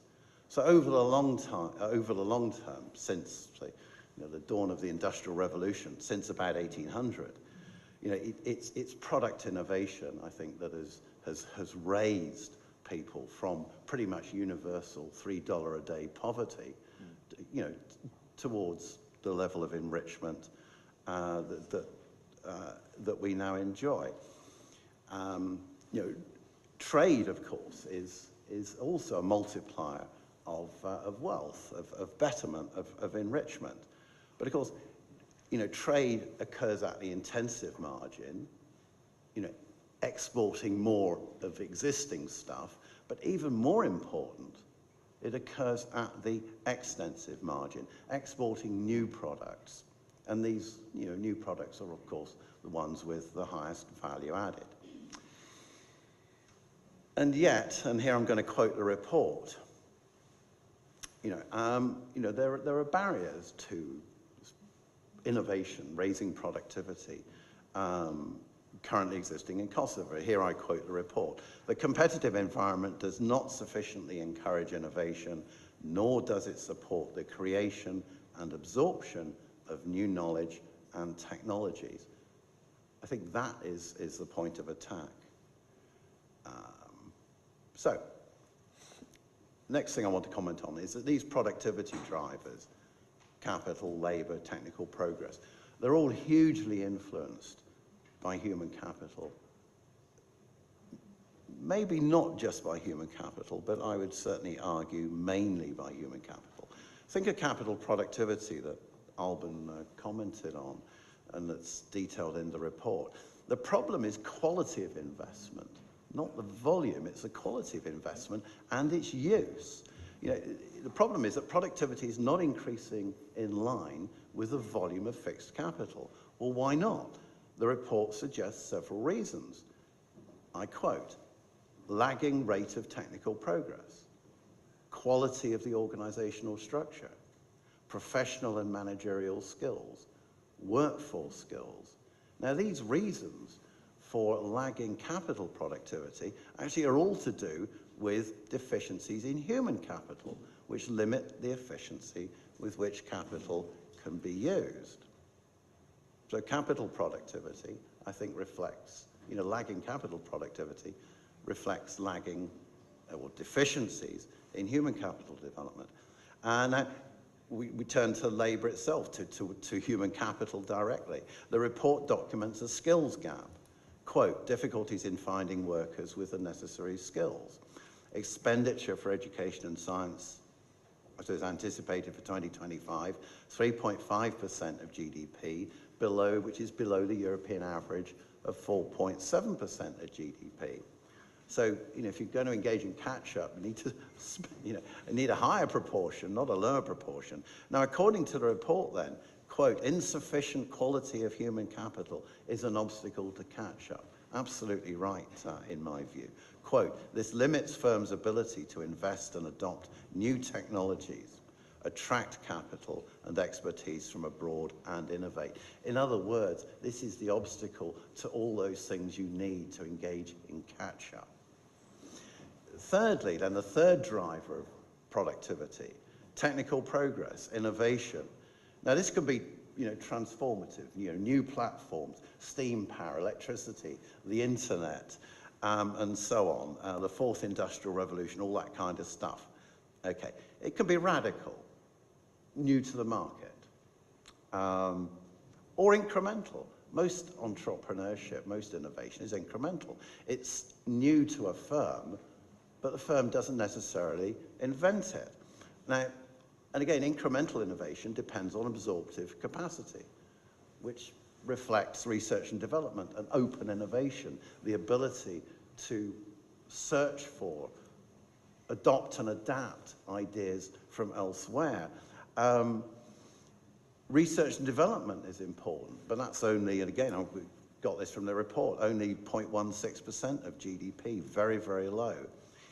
And yet all these activities depend on human capital. In empirical studies, R&D is quite difficult to measure. It's generally proxied by the number of employees active in research and development. So all these things, capital productivity, the quality of the labour force, and above all, innovation, all of these things are driven by human capital. Now, next point, it's not all bad news. I think one fantastic part of the report was the potential shown by the growth Christ, I'm having a senior moment. This is embarrassing. Information technology. Yes, that's right, IT, information technology. I couldn't remember what it stood for. It was bizarre seeing I'm involved in a project on the development of information technology in my own university town. Anyway, sorry, I digress. Now, the possible reasons for this growth of IT. Now, here I'm guessing. This is not from a report, so it's guesswork. Okay, why is IT growing? And it's also growing in my home university town, which is a poster child for deindustrialization in developed market economies. I think three reasons. One is that IT is less inhibited than other sectors by institutional and governance weaknesses. You do not need permission to write a software program. You need permission to build a factory. You don't need permission to develop a software platform. Secondly, I think IT is less inhibited by the limitations of national markets. Good software can be scaled globally to be applied anywhere. And finally, I think, there might be other reasons, but I've picked out three. Fixed or tangible capital requirements can be quite modest. The development, for example, of cloud computing, pay-as-you-use, means that to develop IT capacity, you don't need the whole panoply of servers and stuff like that you might have needed 10 or 15 years ago. IT is much more dependent on intangible capital. And what's intangible capital? Cognitive skills, training, research and development, intellectual property. It's all to do with human capital. So this is instructive. The Kosovan economy looks to me like it's had most success in the sector most dependent on human capital. And that's great. You have a lot of highly educated, energetic and ambitious young people. Now, IT is also a sector of strategic importance. It raises productivity when applied to other sectors. Think of manufacturing. You know, you can have very old lathes and industrial equipment, couple that with digital control systems, and you can be at the cutting edge of manufacturing. It's quite common. I mean, I've seen this in my own area. You know, very old machines, 40, 50, 60 years old, but with digital control systems. And also, in the increasingly important creative sector of the economy. Now, IT is itself a creative sector, but IT transforms traditional content. I mean, my favorite example, I live in Stratford-upon-Avon, the birthplace of Shakespeare, home of the Royal Shakespeare Company. Now, that's a theatre that has an R&D department. You think, well, why? You know, but when you see one of their performances, they've actually integrated traditional theatre arts with techniques from cinema, and it's all to do with the application of IT. It's all very clever. You know, and yet, you see, I think Kosovo is not yet sufficiently building on this success. You know, the report, again, quote, refers to insufficient financing of education, healthcare, scientific research, and innovation. So my final slide really is just to do with, you know, now, you know, it's all very general, very broad. This is very specific and very modest. You know, it's to do with the use and development of human capital. So I've got three modest recommendations. The first is, obviously, you've got to recognize resource constraints. It would be nice to mobilize billions of dollars to immediately transform or short-term transform education, training, healthcare, all those constituent parts of human capital development. But, I mean, it's got to be done within resource constraints. Now, when one thinks about what influences productivity, well, the short answer is everything. You know, think about human capital.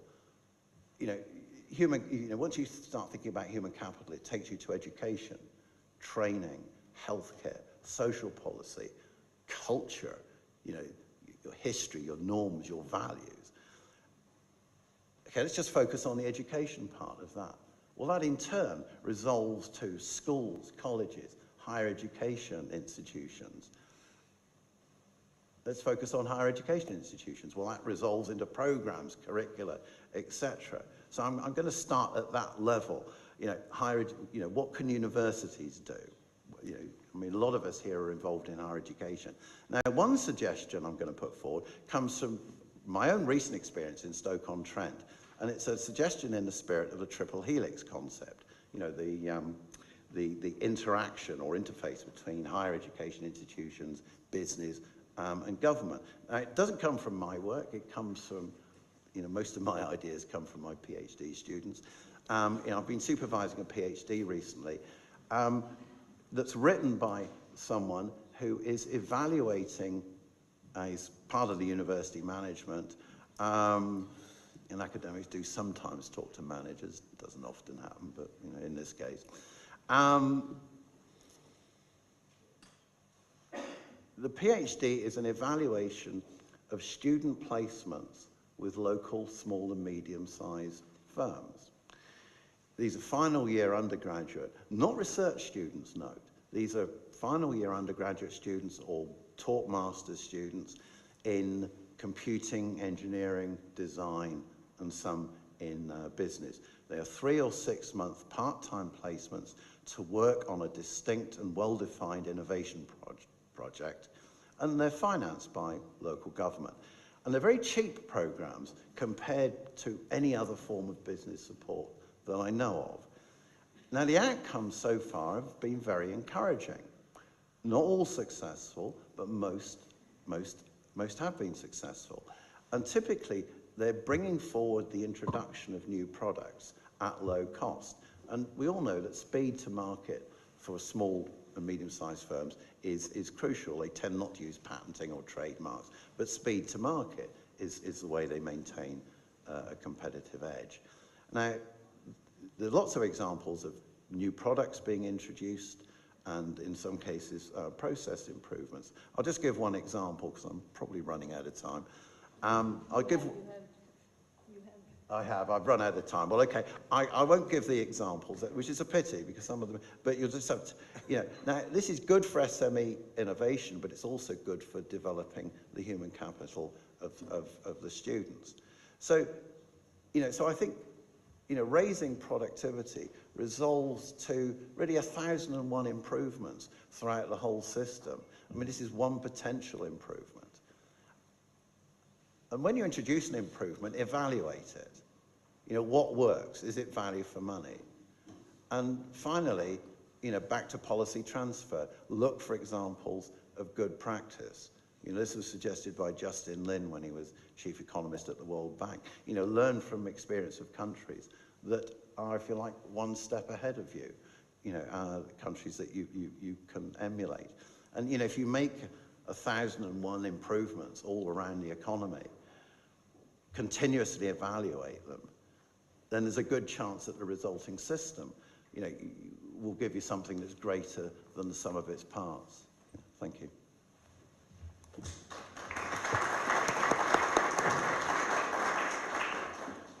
Thank you very much, Jeff, for putting your accent on increasing quality of the human capital and way how we can do it and how we can more effectively use our human resources.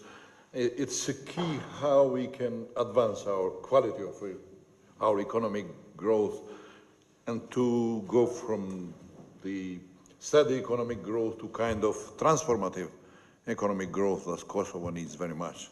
So we move forward to our next distinguished panelist, Shqiponia Telhaj, is a professor of economics. His special interests are economics of education, and Professor Telhaj is providing a very, very high contribution to improving quality of education in Albania. I think we will learn from there something. Okay, the floor is yours. Thank you very much. She is head of accreditation agency in Albania for higher education institutions. I'm just on the board, not the agency. But anyway, so first of all, I'd like to thank you very much for inviting me today. It's a pleasure and a privilege to be part of this panel. I find it a bit odd to speak in English because I'm Albanian. So, but of course, I'll continue my reflection on the report, which I thought was excellent.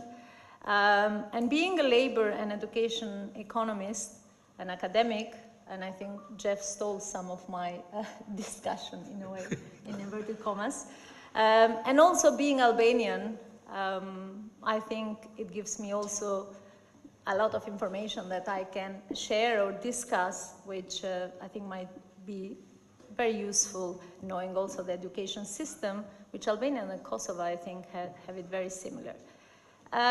So this is why my talk is going to be brief, to stay within the time, and I'm going to focus on three important pillars, I think, because when we discuss about economic growth, and Kosovo has made huge progress, as colleagues said, in terms of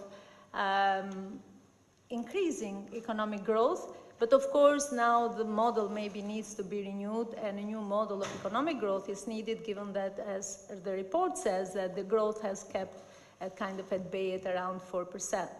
So what is needed? Of course, we all know that education is the cradle of economic growth for every country.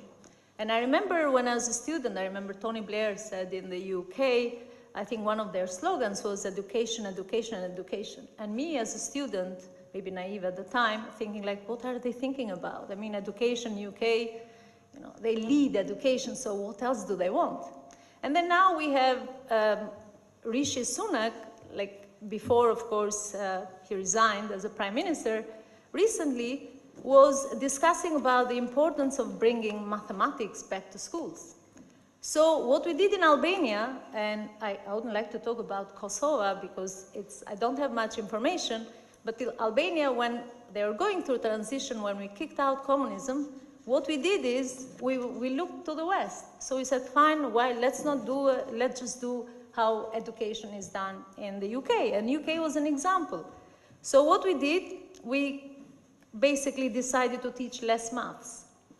And really, I think what we had as a legacy of communism, and maybe from the Soviet Union, was that Albania had really very strong mathematics background or sciences background. So that kind of went a little bit down, and of course you're not, in the sense that they're not really learning much of the sciences. And now in 2024, then you see the UK would like to introduce more maths in schooling. So basically, while we completed following the UK now is going back to mathematics. So I don't know what we need to do now. But I think, of course, mathematics is very important when we discuss about education. So that's why I brought the British example, because obviously I've been based there for a long time now, to say that improvement in education is not really very important for transition countries like Kosovo and Albania, but it's for everywhere, especially with the new changes in technology, and education is really important. Now we also need to adjust. So that's why very briefly I'd like to discuss about how education, of course, being a labor economist and what I saw in the report, another issue is, of course, labor market participation, and of course migration that my colleagues discussed a bit briefly, but I also do studies on migration, so I'll spend a few minutes on that as well. So let me start with education. Jeff did point out, and Alban as well in his introduction and summary of the report, is that Kosovo, in terms of spending on education, spends less than other countries, and it's around 3.5% of the GDP, and that is obviously lower than the European Union, which is around 4.7%. In addition to that, if you really want to improve growth, of course, investment in R&D, research and development spending is really important. And on that, I think, if I remember the figure correctly, it was planned for Kosovo around 0.37% of the GDP, which is really low if you would like to compare it with the average of the European Union, which is around 2.2, and I think that's France level, but of course other countries, especially Northern European countries, have a much higher level.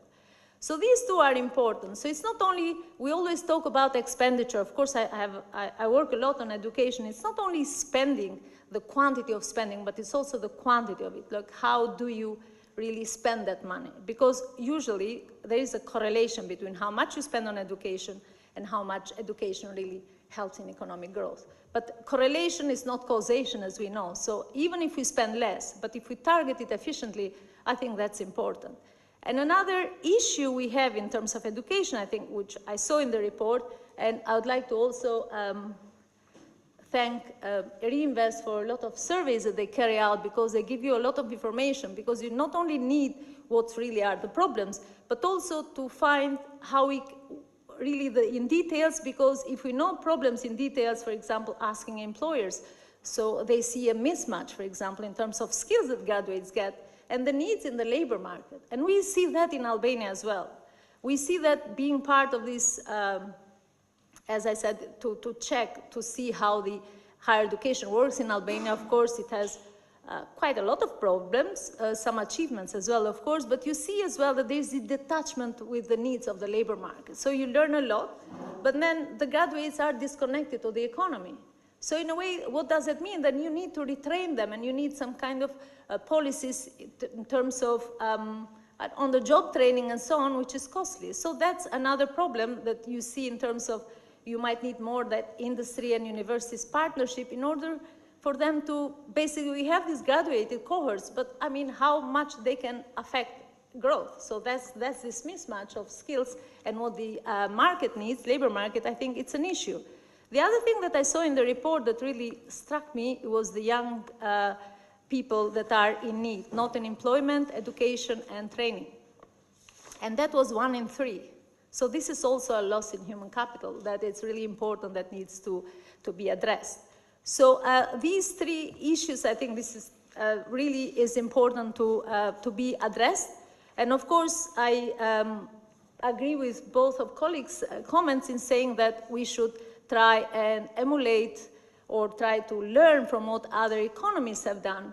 But as an Albanian, and also having worked a little bit in Albania, knowing, of course, Kosovo as well, a bit in terms of the structure of the economy, I don't think it's enough that we really do what other countries have done, because we really have to take into account our country's characteristics.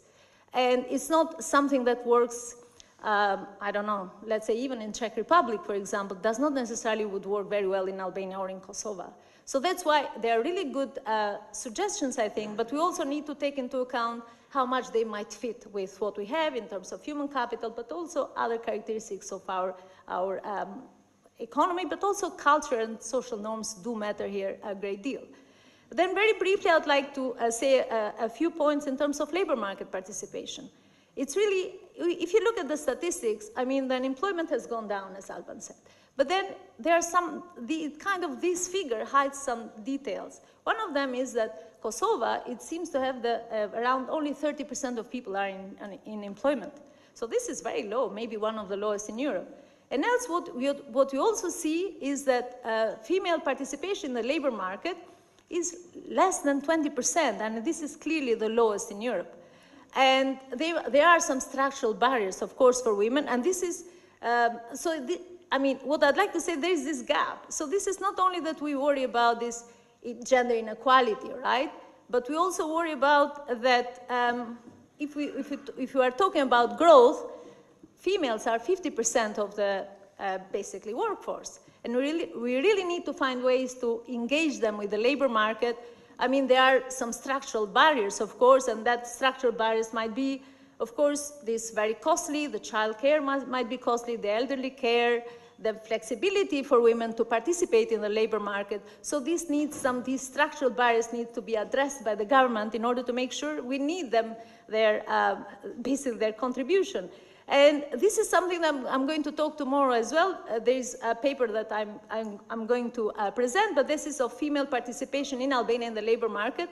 But that's a different part and how communist government at the time tried to change social norms. I'm definitely not going to suggest what I find in the paper, but what I would like to say that we have a role, and social norms, although they often are thought sticky and permanent, but they are possible to change, and they can change even overnight if we find the right tools to address them. And the last bit that I wanted to discuss, and also, of course, active labor policies are very important to try and bring young people, but also women, more in the labor market in order to really help to improve this economic growth in a speedier way, as we discussed. And the last bit, and I think this is the more painful one, is migration. I'm not the one to really give lessons about migration and diaspora coming back. I mean, I can't say to anyone, please come back, because I left myself. But okay, I always have an argument to my friends. You are coming. Exactly. Often, yeah. So now I have, but of course, coming back to the Balkans, it has its own issues, which I don't want to discuss here, but it's also good to come back to provide for your country. Also, it can be costly as well. But what I'd like to say is that Kosovo, as well as Albania, but this is a Balkan thing, and it's even a South European problem, is that half of the population of Kosovo is basically has left. And I meet in London, for example, I have a few friends, and they are great Kosovo academics, and they are engineers, they work like at King's College, in really great institutions, but I don't know, I mean, they haven't mentioned, but I don't know if they come back enough. And the thing is, this is basically this is human capital depletion. We are saying that human capital really matters if we want to improve growth. I mean, it's the cradle of economic growth, and we need people, right? And the way we need to do this, I think, is trying to find a way we can't, I mean, migration is not necessarily a bad thing. And we discuss with Gerard sometimes, and he says, no, it's not necessarily a bad thing, but we need to manage it. And we need to find a way how to bring diaspora back. And this does not have to be permanently, but for example, if you want the industry and universities partnerships, then we can get academics that are abroad. And I gave also a talk, I prepared a report in Albania, and I think we have similar issues, I mean. And what a problem they have there is as well that they have to find a way, especially in higher education, to bring diaspora back, and also to make sure that what universities need, really, the research and development is done at the universities, right? So the governments should find a way to make sure that we have this, the diaspora comes back, not necessarily full-time, but also try and use different policies. I mean, Italy has an interesting example, I think, which we're talking that we can learn from other countries, but also include our own characteristics to make them more efficient. Italy, for example, has cut taxes, and I have quite a few of my co-authors and friends, and especially those who don't have a family, because when you have kids and so on, it becomes more difficult. But they have gone back to Italy, but they don't pay taxes, and they have a guaranteed payment and salary rise, I think, for a long time. Albania, I think, applied it a few years ago, maybe 10 years ago, and so on. Quite a lot of people came back, but then the economic situation kind of deteriorated, so I don't know how that lasted. So in a way, what I'd like to say that diaspora is great, they bring remittances we discussed, but remittances do not guarantee a long-term growth. So we need to find a way to engage them much more, maybe temporarily, maybe in order to cooperate, to write, I don't know, studies that can help the further development of the country. So there are a lot of things that we can discuss, and I would like to stop here because I don't want to take any more time. But these are, I think, the education, labor force participation, and migration policies here, I think, especially to improve human capital and make sure to engage diaspora back in the country that can really help and give, I think, a kick to the economic growth. Thank you. Thank you very much, Professor Delhaj, Professor Shqiponja. I think it's very important here in Kosovo to understand that we have always and permanently increased investment in human capital, but also ensure all conditions to have returns on that investment. That's the key, I think, from your and Jeff's message, and also Mario. So we have some 15 minutes for questions and short comments. Because I will use some 5 minutes from the break, Alban, because we started late. Yeah. So we keni ndonjë pyetje, suggestion ose koment të shkurt, por kisha dashur që të bëni ndonjë pyetje për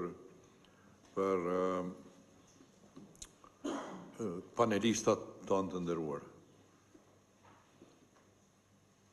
Urdhoni, ka dikush një pyetje? Bujar Pira, Program Director of Riinvest. Thank you, Professor Mohammed. It is a question, though, combined with a comment. We always refer to education as spending in education, rather than investing in education. So if we probably switch our mindset from spending, because spending is something you always look to cut and reduce, and investing you always look for increasing. Would you think that would have any change in the mindset and probably affect the outcome? Okay, thank you. Shall we get all questions and then we comment? Any other question, please? Or short comment? No? Then who would like to take this question? I can. Okay. Or Shqiponja. Ledger. Well, you can both shortly comment. Yeah. Okay, so I'll just, this is a very good question, actually. So would you like to think it as spending or investing in education? And I'd like to say it's investing. Of course, it's much more important. It's much more broader, because research has found that spending does not necessarily improve education. Because the thing is, as I briefly said, is that you can spend less and you can still achieve more in terms of improving education. And the key here is to spend efficiently. So you know to target spending where it's needed and where it much more increases human capital. And this is why it's important, I think, because money is does not necessarily mean more. And investing in education means it's much broader in the sense because you'd like to have a much brighter and more prepared, let's say, young people for the labor market, so they can, in a way, help to increase economic growth. And then you invest, of course, you invest not only spend more, but invest in skills and also invest in infrastructure, for example, that the government can invest, and also invest to make sure that it's not only education itself, but it's also everything that surrounds it that makes it really important. So I'd just say, yeah, investing is probably the better word for it. Yeah, thank you. Likewise, investment, absolutely. And like any investment, we want to know the rate of return, don't we? You know, which means it needs evaluation. So I would say that if a university spends money on recarpeting the Vice-Chancellor's office, I would say let's evaluate that. What does it contribute to university productivity as against, say, hiring a bright new research assistant? You know, I think that's right. I mean, it's interesting that, I mean, I was using the language of spending as well, but yeah, what we really are talking about is investment in education, investment in human capital. And but just, you know, I mentioned, you know, this small, modest idea of student placements. Well, the interesting thing about the PhD that's being done is that it's being rigorously evaluated. You know, what actually are the returns, whether financial or in terms of, non-financial measurement, like, you know, physical improvements in managing data that have been brought about by some of our student placements. You know, that kind of, you know, if you talk the language of investment, then I think you talk the language of rates of return and rigorous evaluation as well. I think the two go together. Thank you. Jeff, any other question or comment, or we can, yeah, please. Maybe I can speak loudly. Probably, okay. So more. They may need it for translation. Can you be more efficient in bringing mics? Thank you very much. My name is Rudina Albani. I'm from the Friedrich Ebert Foundation. Congratulations on the 30 years. And my question is related to geopolitical settings in the recent months. We've seen in Kosovo especially a significant effect of reducement of international funds coming from abroad, and having in mind how these funds helped especially in gender programs with vulnerable groups as well. My concern is how this will affect the women's employment in the future as well, having in mind the low women participation in the labor market overall. In small countries like Kosovo, this could have a very large effect. What can a country like ours do to alleviate the potential effects in the future, negative effects, in the civil society, government, from the government as well, and especially a current political crisis, I would say, so to speak, that also is not helping to this effect. Thank you very much. Thank you very much. Mario, would you take that? Yeah, no, I think there is a big role for Friedrich Ebert Stiftung to take up, and others who still are engaged in this point. I would maybe, so this is absolutely an issue of high importance. I would maybe take the broader geopolitical, geoeconomic issue up, and maybe also comment on your very correct expression of doubt that it is easy to simulate, for instance, Singapore's institutional setup, which is true. It's extremely difficult to emulate or develop new institutions, although I think it's also very important. So let me maybe also in these two areas make a more down-to-earth suggestion, and also thinking about what was so far in Central, East and Southeast Europe the main economic model. It was basically FDI driven. When did FDI enter a market, small or big? It was basically when it was clear that the country would join NATO. So there is an enormous security issue about foreign direct investment. If you are an investor, you obviously want to be sure that you won't end up in a war zone. So those countries who do not have this security promise have a problem. Now, what to do? NATO in itself became a questionable system. We don't know whether Article 5 in reality will be, unfortunately a colleague from the United States left already, will be really a promise we can build on. So an alternative would be to create own security powers. I think the recent signing of a military partnership agreement between Kosovo, Albania and Croatia, and if I understand correctly also Bulgaria is interested to join, is of utmost importance. I think intensifying this over the years is very important. Increasing Kosovo's capacities to defend itself is also important. In that respect, I think it's also possible to connect it with an industrialization program where, for instance, a dual-use drone industry could be developed in Kosovo. If Ukraine can do it, I think Kosovo can do it as well.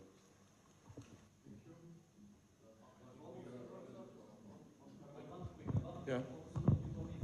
Okay. Alban. Okay. Okay.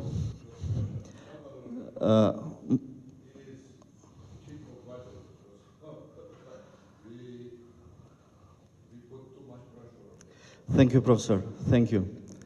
Thank you for all your support, and special greeting to Professor Jeff Pugh and Shiponia.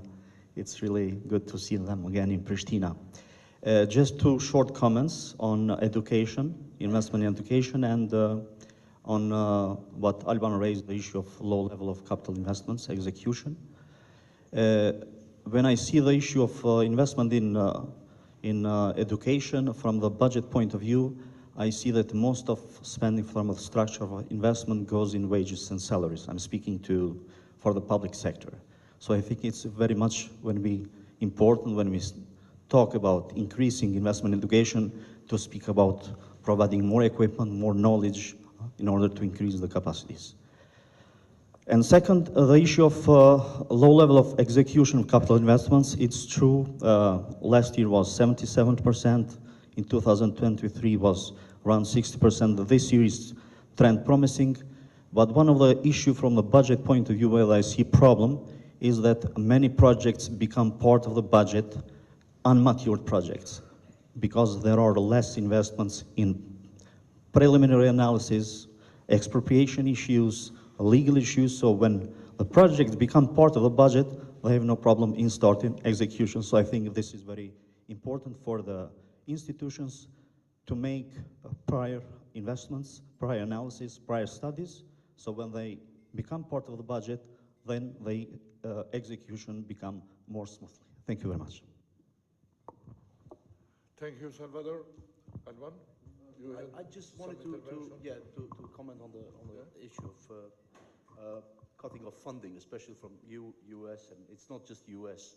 A lot of reorientation of funding is going to defense in a lot of either multilateral or bilateral donors, and that is also impacting the research funding in the country. Some of important donors in the region have took the route of strategically cutting funding, like the Swiss. They've now don't program for Albania any longer. But in the coming years, things may change, and I think this is very important for EU to step up, because there are a lot of things that have been created and can essentially just go to hell if there is no one to maintain them.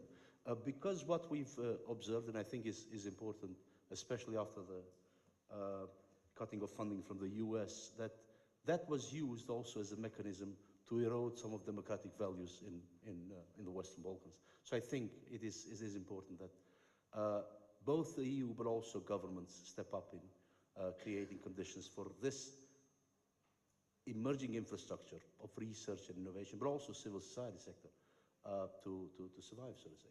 Okay. Yeah. Thank you, Alban. I think, do you have anything to add? Coffee, okay. We need coffee. It seems we need coffee, so we have to wrap up. And I thank you very much, panelists. I thank you very much for your questions and comments. Now, I think it's very important what was pointed out here, because if you look at figures, how much we invest in research and research and development, how much we invest in education, how much we invest in health, I think we should not be surprised that we have so much immigration outside. And this is key, and Kosovo must understand this and should raise its ambition for more prosperous, transformative economic growth and to change its model. We were motivated to put very much accent on model that also put accent in the supply side elements. And we were motivated especially by the study that you did with Bruegel and with Stockholm Institute of Economics 2010, I think. But I think that study was not properly used by policymakers and researchers too. Lately, yes, because it's a more research about middle income trap and other things. I think World Bank has put its accent to this problem of middle income trap. We tried to look at it from a Kosovo perspective. I think there are serious issues, but invest in people, invest in education, and ensure all conditions to return that investment, to use that investment for prosperity. Thank you very much.